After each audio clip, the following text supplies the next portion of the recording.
عزتمند مسلمانان تاسو خو دا نوجوانان نه دا زمونږ د 2022 او 23 نوجوانان دي چې په کومو شړو باندې اخته دي په کومو لادو بادو باندې اخته شوي عزتمند مسلمانان په کومو شمبړو باندې دا سر دي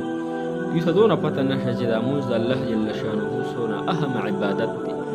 الله جل شانه په ټوله کې لومبی مونځ فرض کړی دی. د قیامت پر ورځ لومبی د مونځ حساب کتاب کیږي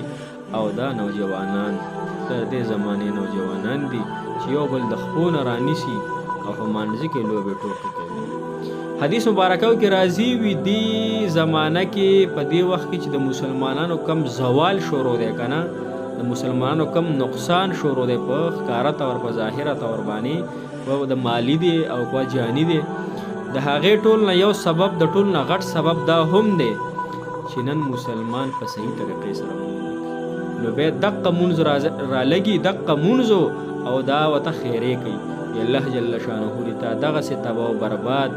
ذلیله رسوا کي الله دې تا دغه شان ضایع کړي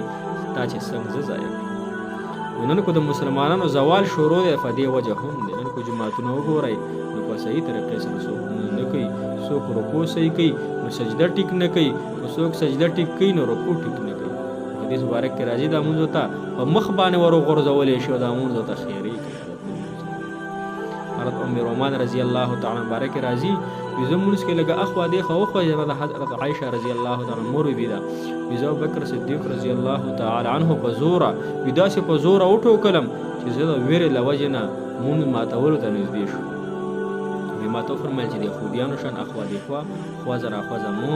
په مانځه کې ټول بدن په سکون او په قلاره ساتل دا د مونځ پوره کولو حصه ده. نن په مونځ کې څومره لوبې ټوکې کېږي. نن مونږ خپل مونځونو ته سوچ وکړو نن بیا خو مونځ کوو نه او که کوو هم نو یو کوو درېږ نه کوو او که درې کوو نو څلور نه کوو. ځکه مونځونه پکې فرېدو سستي پکې راولو قصدن آمدن پکې راولو او که بیا کوم نو بیا زموږ د مونځ دقه حال دی. عزتمند مسلمانان یو حدیث ته بیانوم. حدیث مبارکو کې راځي حضور پاک صلی الله علیه وسلم چې د معراج په شپه د الله جل شانه سره ملاقات کولو نو فرشتو نبی علیه الصلاۃ والسلام یو کس لیدو چې په زوره باندې د هغه سر یو کس ولي هغه زری کېږي مازغی روزي او بیا ولي او بیا راځي. تپوس وکړو چې دا څوک دی؟ دا هغه انسان دی چې فرض مونځ کې به سستي کوله او دا هغه انسان دی چې قرآن مجید الله جل شانه ور نصیب کړی لیکن بیا به ده هم قرآن مجید شاته غورځولی د قرآن مجید په وجه